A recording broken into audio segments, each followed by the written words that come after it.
तो हेलो प्यारे बच्चों, मैं अमित कुमार अपने YouTube चैनल अमित क्लासेस पे आप लोगों का हार्दिक स्वागत अभिनंदन करता हूँ। जैसे बच्चे आप जानते हैं, हम कंटिन्यू क्लासेस आपको प्रोवाइड कराते हुए जा रहे हैं। ठीक है, इंपोर्टेंट क्वेश्चन की चैप्टर बाय चैप्टर हम करा रहे हैं, जिसमें से आज चैप्टर का अगला जो टॉपिक होगा बेटा, वो टॉपिक्स को होगा मेरे पास समांतर प्लेट संधारित्र। क्या होगा बेटे? समांतर प्लेट संधारित्र ये होने वाला है। ठीक है ना बच्चे, ध्यान से समझते हुए चलेंगे, अच्छे से एकदम क्लियर हो रहा होगा बोर्ड पर आपके लिए। अगर आप बोर्ड पर मेरी आंखें गड़ाए हुए हैं और साथ ही साथ मेरी बातों को अच्छे से सुन रहे हैं बेटे, तो मैं गारंटेड हूं कि आप लोगों को ये टॉपिक समझ में आने ही वाला है। और ये भी बता दूं बेटा, ये जो टॉपिक्स है वो मोस्ट इंपोर्टेंट टॉपिक्स में से एक है। ठीक है, तो ध्यान से समझते हुए चलेंगे। देखेंगे बेटा, समांतर प्लेट संधारित्र में क्या होता है। समांतर प्लेट संधारित्र है क्या, पहली बात तो समझो। ऐसा मतलब आप बोलेंगे ऐसा संधारित्र जिसमें दो प्लेटें एक दूसरे के समांतर रखी जाती हैं, समान और कैसी होती है, बराबर आकार की होती है। ठीक है, तो वो क्या कहलाता है, हमारा समांतर प्लेट संधारित्र कहलाता है। अच्छा, समांतर प्लेट संधारित्र की धारिता को ज्ञात कैसे करते हैं, वो सारी बातें हम बात कर रहे हैं। तो थोड़ा सा और बताते हैं एक बार, समांतर प्लेट संधारित्र है क्या। मतलब ऐसा संधारित्र जिसमें दो प्लेटें एक दूसरे के समांतर होती हैं। ठीक है, तो वो क्या कहलाता है, हमारा समांतर प्लेट संधारित्र कहलाता है। ठीक है, तो होता कैसे है समांतर प्लेट संधारित्र, देखेंगे बेटा थोड़ा सा।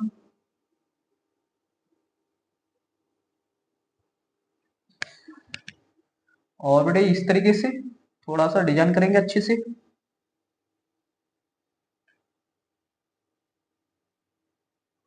ये मेरे पास जो है बेटे समांतर प्लेट संधारित्र है, ये वाला। ठीक है, ये समांतर प्लेट संधारित्र, तो इसकी दो प्लेट होगी। मैं मान लेता हूं ये मेरे पास जो प्लेट है बेटा, ए है, प्लेट ए है। ऐसे नीचे लिख लो तो थोड़ा सा, ए प्लेट है, मैंने इसका नाम दे दिया। और दूसरी बेटा मेरे पास बी प्लेट है। क्या है बेटे? बी प्लेट है। ये ए प्लेट है और ये बी प्लेट है। इनका रेखीय आवेश घनत्व बेटा मान के चलते हैं ये नेव है, प्लस का नेव और माइनस का नेव है। ठीक है, रेखीय आवेश घनत्व इनका दो प्लेट है, ए और बी है। अब क्या करते हैं बेटा, हम प्लेट ए को प्लस का क्यों आवेश देते हैं। क्या करते हैं बेटा, इस प्लेट ए को प्लस का क्यों आवेश देते हैं। तो जैसे प्लेट ए को प्लस का क्यों आवेश देंगे, ये आवेश इस प्लेट पे एक समान रूप से वितरित हो जाएगा। कैसे हो जाने वाला बेटा, एक समान रूप से वितरित हो जाने वाला है। ये जो आवेश होगा वो इस प्लेट पर एक समान रूप से वितरित हो जाएगा। ठीक है, इस तरीके से एक समान रूप से कैसे हो जाता है बेटा, वितरित होता है। अच्छा, दूसरी बात और भी ये समझो, ये जो प्लेट है हम उनको मान के चलेंगे बेटा कितनी दूरी पर है बेटे, ये एक दूसरे से डी दूरी पर स्थित है। कितनी दूरी पर स्थित है, डी दूरी पर। अब बेटे एक प्लेट पर धनावेश हो गया, तब इन दोनों प्लेटों के बीच में क्या होने लगेगा बेटा, अन्योन की प्रेरण की क्रिया। आप समझ लीजिए, प्रेरण की क्रिया होने लगेगी। और प्रेरण की क्रिया होने की वजह से बेटा क्या होगा, प्लेट जो बी है हमारी, इस प्लेट बी के अंदर की ओर तो ऋणावेश आ जाएगा। अंदर की ओर कैसा आवेश आ जाएगा बेटा, ऋण आवेश आ जाएगा। इस तरीके से ये ऋण आवेश आ जाएगा।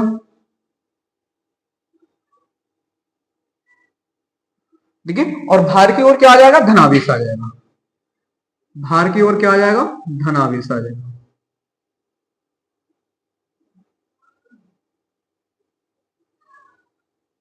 इस तरीके से धनावेश आ जाने वाला है। ठीक है, और इस प्लेट का हम संबंध क्या कर देंगे बेटा, पृथ्वी से कर देते हैं। तो इस पृथ्वी में इसका धनावेश चला जाता है। ठीक है, ये क्या होगा, धनावेश चला जाएगा। अब धनावेश इसका चला जाने, पृथ्वी में चले जाने की वजह से बेटे क्या होगा, चलो उससे पहले थोड़ा सा और समझे बेटे। अब ये प्लेट पे इधर धनावेश है अंदर की तरफ और इधर ऋणावेश है, तो इनके बीच में एक वैद्युत क्षेत्र उत्पन्न होता है। इस तरीके से एक वैद्युत क्षेत्र उत्पन्न हो जाएगा बेटा यहाँ पे, ये इस तरीके से।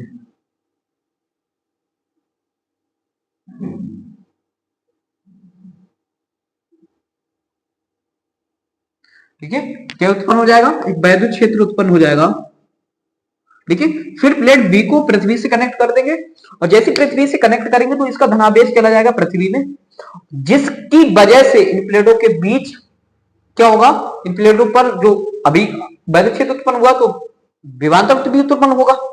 अब क्या होता है बेटा, जैसी धनावेश पृथ्वी के अंदर जाता है तो प्लेटों के बीच का विभवांतर कैसे हो जाता है, कम हो जाता है, और कैसे कम हो जाने की वजह से समांतर प्लेट संधारित्र की धारिता बढ़ जाती है, मतलब और आवेश संचित किया जा सकता है इसमें।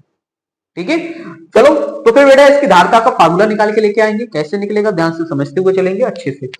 तो सबसे पहले बेटे क्या करेंगे, आप थोड़ा सा लैंग्वेज लिखेंगे इसमें, फिर आगे बात कर रहे होंगे। लैंग्वेज लिखेंगे, माना माना दो प्लेटें ए व बी हैं, ए व बी हैं, ठीक है, दो प्लेट हैं ए और बी हैं, जिनका रेखीय आवेश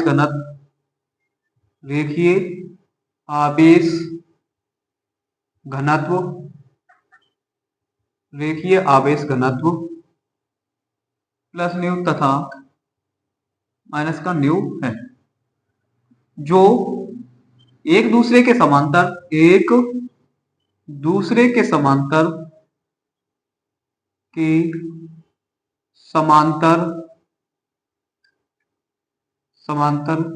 d दूरी पर जो एक दूसरे के समांतर d दूरी पर स्थित है,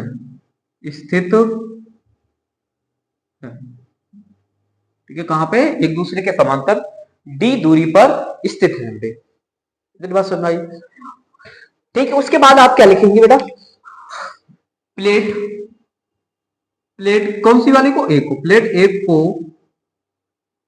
प्लस का क्यों आवेश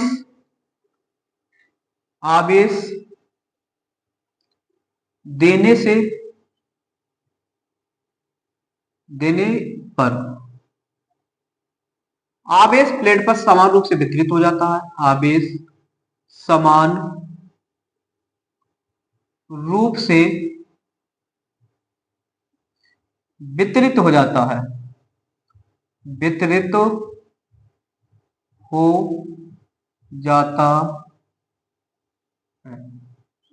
कैसे हो जाता है बेटा, वितरित हो जाता है, तथा प्लेट बी इसके समांतर रखी होने पर, तथा प्लेट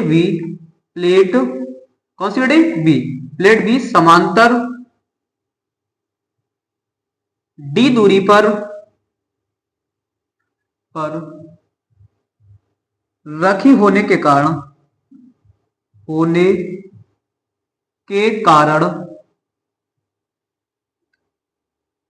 प्रेरण की क्रिया के कारण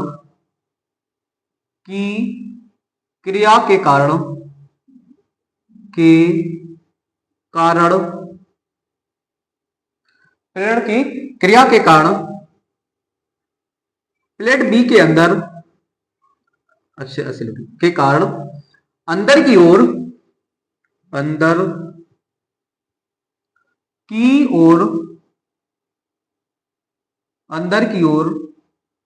ऋणावेश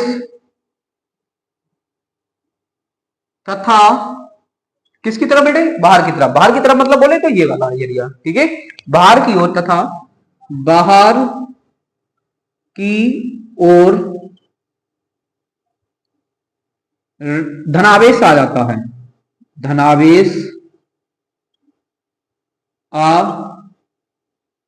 जाता है, क्या आ जाता है बेटा, धनावेश आ जाता है, ठीक है। तथा प्लेट बी का संबंध, तथा प्लेट कौन सी वाली का, बी का, प्लेट बी का संबंध पृथ्वी से करने पर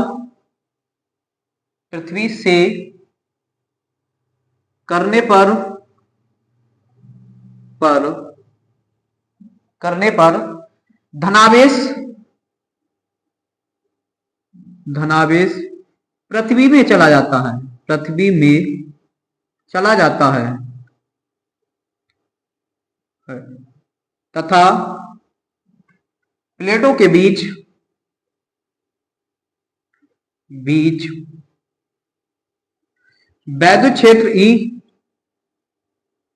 वैद्युत क्षेत्र ई के कारण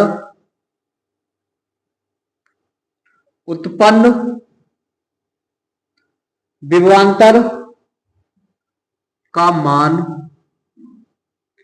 घट जाता है। क्या हो जाता है बेटा यहां पे? घट जाता है, घट जाता है। ठीक है, क्या होता है? वैद्युत क्षेत्र ई के कारण उत्पन्न विभवांतर का मान क्या हो जाता है बेटा? घट जाता है, जिससे जिससे जिससे संधारित्र की धारिता, संधारित्र की धारिता बढ़ जाती है, बढ़ जाती है। ठीक है, क्या हो जाती है बेटे?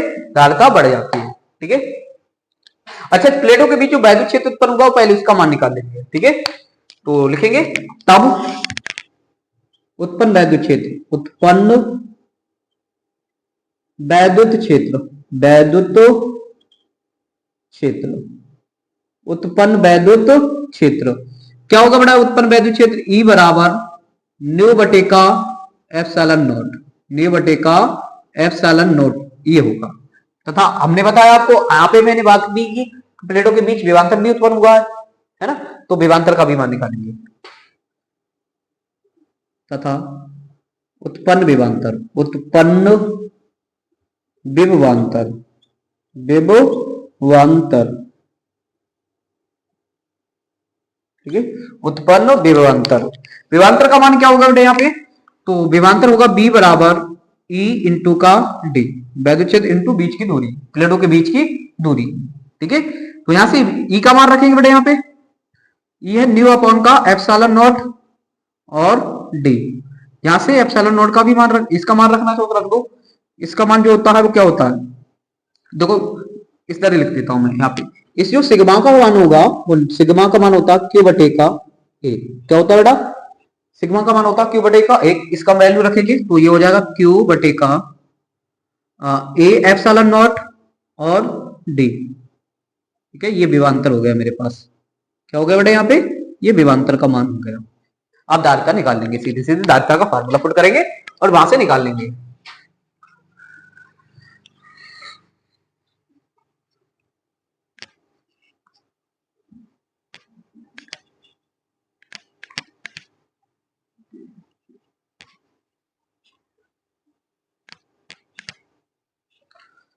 ठीक है, तो बेटे यहां से रखेंगे बेटे, तब संधारित्र की धारिता, तब संधारित्र की धारिता, संधारित्र की धारिता C बराबर फार्मूला होता है Q बटे का B। क्योंकि B की वैल्यू रखेंगे बेटा यहाँ पे, तो B क्या मेरे पास निकल के आया? मेरे पास आया Q D बटे का A एप्सिलॉन नॉट। Q से Q को निपटाएंगे, तीसरा वाला नंबर हमेशा ऊपर जाता है, तो बनेगा A एप्सिलॉन नॉट बटे D। ठीक है, ये धारिता के लिए फार्मूला हो जाता है। जब कब होता है बेटा? जब संधारित्र के बीच क्या हो? निर्वात हो। ये फार्मूला तब होगा बेटा जब निर्वात होता है। क्या होता है? निर्वात या वायु होती है बेटे तब। ठीक है, अच्छा इनके बीच में अगर कोई परावैद्युतांक बराबर, परावैद्युत पदार्थ के भरा हो तो क्या होगा बेटे? यहां से हटाते हैं थोड़ा सा जल्दी से और देख लेते हैं बेटे क्या होगा फिर फार्मूला। आप लिखेंगे अगला केस में लिखेंगे, ये पहला मान लीजिए आप, दूसरा केस इसे हटा दीजिए थोड़ा सा। केस नंबर 2, अगर प्लेटों के बीच, प्लेटों के बीच परावैद्युत पदार्थ, परावैद्युत पदार्थ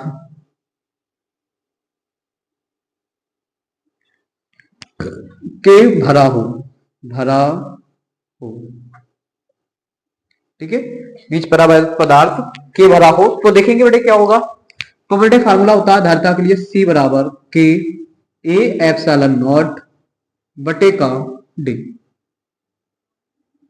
ये फार्मूला होगा अगर प्लेटों के बीच परावैद्युत पदार्थ के भरा हो, तो फार्मूला जो होगा वो ये होगा। ठीक है, यही समांतर प्लेट संधारित्र की धारिता के लिए फार्मूला होता है। ठीक है, तो फिर आज के लिए इतना रखेंगे और फिर मिलेंगे कल नेक्स्ट वीडियो में। तब तक के लिए जय हिंद, जय भारत बच्चों।